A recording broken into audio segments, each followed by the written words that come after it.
guys, sorry I've just sneezed. Sunday morning, I smell someone's having a fire. Decided to come over, we're going to finish off doing the weeding of them 2 beds at the bottom of the allotment. A little bit more tidying up. I'm assuming the tips are going to be shut today with everything that's going on. So I'm going to plant up some peas. I might have a drive down to the tip and see if it is open. Got my guttering up ready.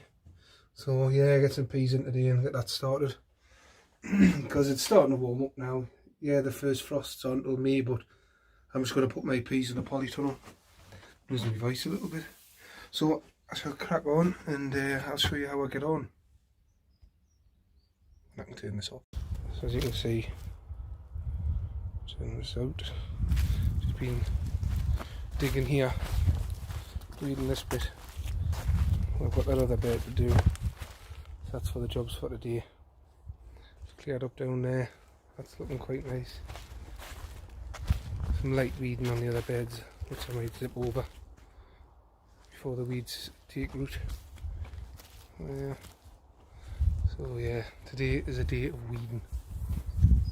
This is the bed I'm going to make a dahlia bed, so it's right outside the shed. So give some colour for the people that's looking from the houses. You can see all these dahlias and it'll look nice. And it'll cover this grey wall a bit. I've done a bit of weeding, but there's some more coming through. Gooseberries, have they started to put up? Yes, they are. Champion. Right, see you in a bit. Morning guys, excuse the wind noise. I'm sat outside having a lovely coffee. It's absolutely gorgeous today. Like, it's not hot. The breeze is a bit cool, but it's lovely and red hot in the greenhouse. As you can see, I've had to open the window to let some air in because it's 33 degrees in there, which for seedlings is a bit too hot. So let it cool down. So I'm just doing a bit of weeding, but right now just having a cuppa, listening to all the birds twittering on and people shouting for the dogs, and just thinking of plans. It's a good time when you just sit and think, what do I want, what do I fancy, so I'll spin you around. My finger's still a bit tender, but in this current climate I think people are needed on the road. I'm not going to wimp out just because I've got a bit of a broken finger and a sore knee, but that's down to occupational health to make that decision, not me. But I'll tell them. I think it's just safety. If something happens they'll be liable, so we'll just see what they say. That rhubarb I transplanted is looking smashing, really coming on, champion. It's a really good position where I've put it. Sunlight straight on it, getting loads of heat, loads of rain. I'm going to fit a tap on the top of this barrel, excuse me, and then see how this hole is. I'm going to put a tap in there so I can connect a hose pipe to it and run it down to the polytunnel. Put a barrel at the back of there and be able to feed the water in to do some gravity watering and drip feeding it there. But that's all in good time, plenty of time. I don't need this done this week, next month. It's just as and when I get round to doing it. Still got to tidy up this side here. There's glass all over the place. I think there's just smashed glass for fun around here. You can see it down there. All they've done is just covered it over. I want to get this path cleared a bit so it's usable. It's getting there, like, it's not only a few little bits of plastic. When I have a drive doing a tip, take a couple of these bags, see if the tip's open. I'm not going to fill the car in case it's shut. And get rid of some of this rubbish, because I like a bit tidier than this. I mean, it's getting there, don't get us wrong, it's not like a messy plot. But I'm fed up with seeing mountains of mess. That roof's going to get fixed. There's timber inside there. I'm going to use the timber that's in there to fix the roof. And I found another paraffin heater. I think it's about 400-year-old, like. Yeah, you can see all that T&G wood in there. Oh, zooming in on the fence and not there. I don't know, put the camera through. Yeah. All that T&G wood there is going to get used for the roof somehow. This is just a junk pile. So yeah, that's where I'm up to at the minute.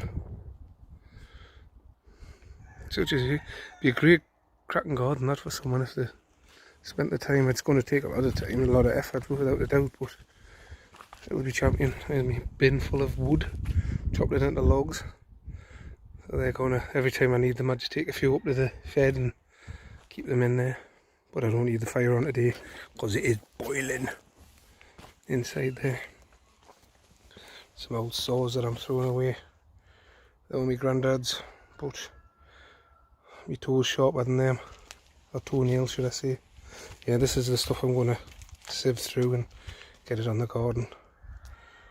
Because it'll just end up getting covered in weeds and I'll look at it and think, nah, not doing that.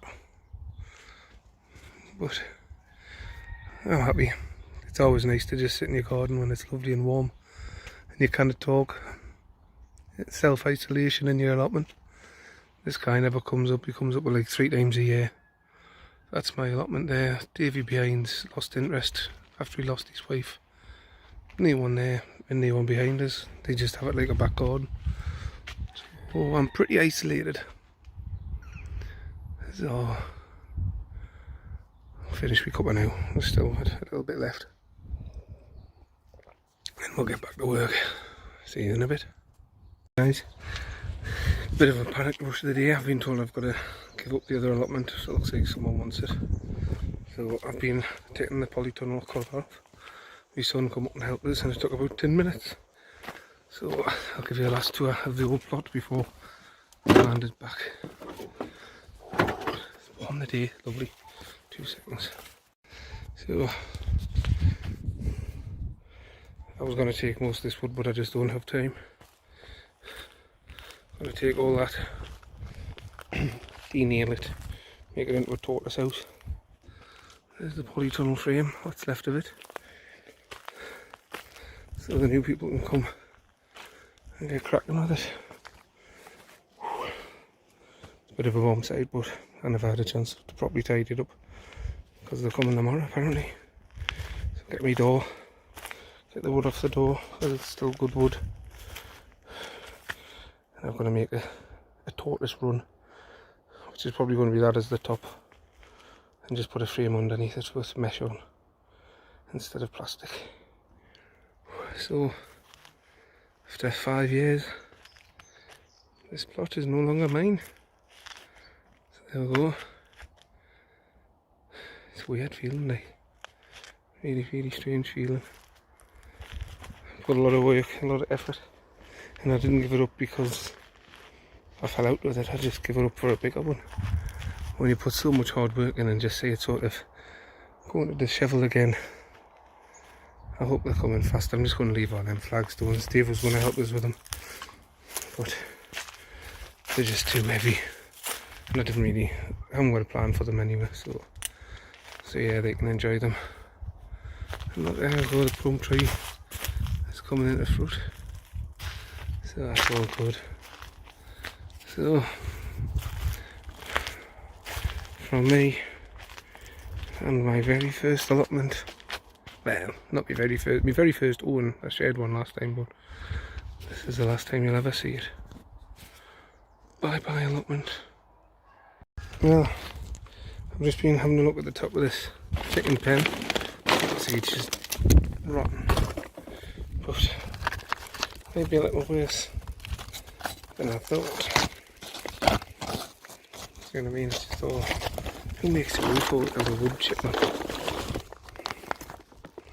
So I'm going to take all the felt off and let this dry out in the sun. Take it off and see how I can fix it. I'm doing about 10 different jobs at once, you know. Just took the polytunnel down. I've denailed all the timber, put it in the polytunnel. And I think it's time I fixed my chicken pen.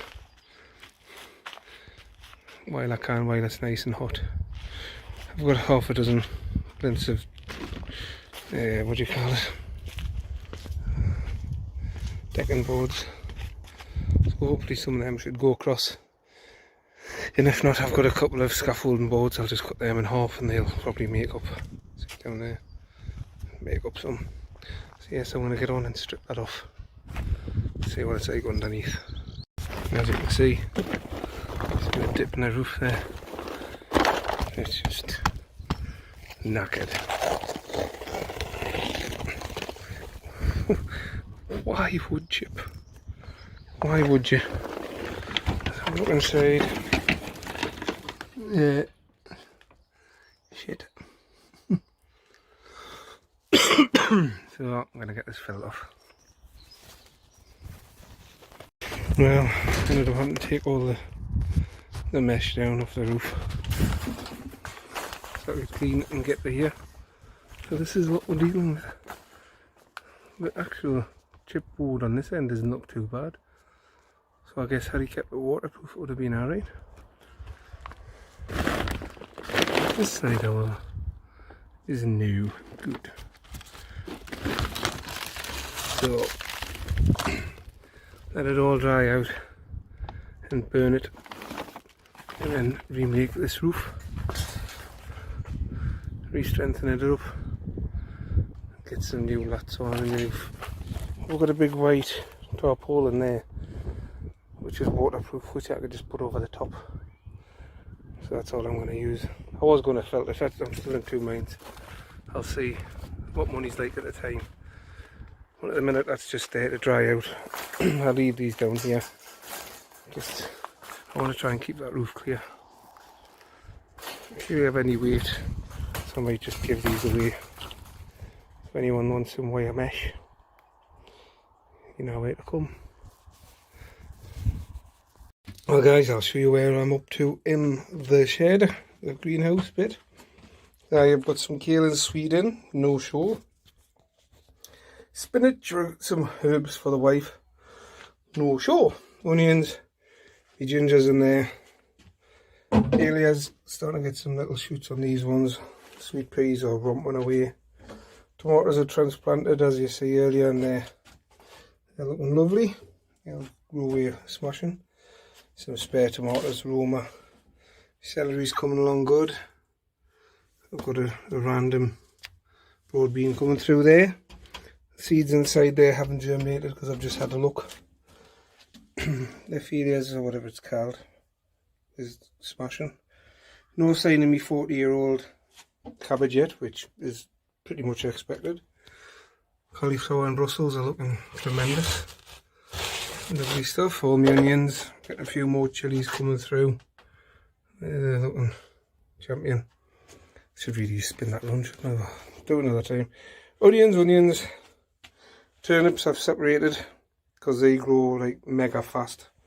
So they're potted up. Next time they go out, next time I repot them, they'll be going in the garden, which will be in the next 2 weeks. Broad beans are looking smashing. Right, 2 of them are. 3 of them are looking a bit crappy. As long as a couple of them come and I get some pods for some beans for next year, that's alright. More sweet pea, these are my broccoli. They're looking tremendous. Dahlias, they're cracking away. This one is absolutely massive. I reckon they'll be ready to move along shortly. Especially these 2 plants here. Potatoes I'm going to put in this weekend. I'm trying to conserve compost at the minute because with not being able to get anywhere, you can't get any compost. And let's have a look in the garden. Oh, excuse me. Tulips are looking lovely down there. All the way down the path, they'll come up lovely. I've weeded around here. Got a couple of plants that I found just lying around. I've planted them in there to grow. Rhubarb's looking tremendous. I've weeded most of the beds. I haven't weeded the bottom bed because there's loads of little flowers on it and I noticed butterflies and all sorts on it. So I thought I'd leave that one for the wildlife for the time being. Take it over in the next week or 2. Dug these ones over. You've seen with the roof that I'm doing, the clip of it down here. I've just planted some, I can't remember, it's not borage. I can't remember the name of it. The stuff you use for fertiliser for your potatoes. So yeah, that's all in. I just brought a little clump that the garden is now giving up. So that's it. This is now 100% my focus. I've took the cover off the polytunnel. I'm going to get some hotspot tape, I've decided, and recover this. So I need to work out how much hotspot tape I need and get it ordered. And then I'll get the cover I've got in the other shed there, and get it on. So that's great. So I'll just, everything's coming through lovely here. Blueberries. These are meant to be blueberries, but it's totally different to that one. Gooseberries are coming through, gooseberry leaves and buds. And there's the golden raspberry. Some more tulips down there. So yeah, I'll take it back in the shed. So as you can see, I look a right clip. I've still got this cough. I've put some tape around the chimney at the top because I'm still getting the odd drip. If you look up the top, it's still come through slightly. So I've got this sort of self-adhesive tape, like a flashing tape. I've put that on, and yeah, I just thought I'd put this up because everyone's sort of grounded. So I thought I'll just see what I'm up to. I'm fortunate I can just walk to my allotment. It's only just 5 minutes from the house. Don't see anybody when I'm up here really. I mean, today when I was walking up, everybody was on the plot, but you're a good distance away from anybody. So yeah, it's horrible what's going on at the minute. Feel sorry for my colleagues. I'm out of action at the minute. I was hoping to be back next week, but I'm not. My finger's still not full. It's still swollen and red, and so I can do. It's frustrating because I can do all this on my allotment, but if I was to pick someone up and drop them, that would be an enemy job. I have to be 100% fit. I have no weakness, because if my finger gave way, if my knee gave way, it would injure the paramedic, it would injure the patient. So it is frustrating, but it is what it is. I will be back, probably in the peak of the corona epidemic, because I think it's going to be a week or two before that really digs its heels in.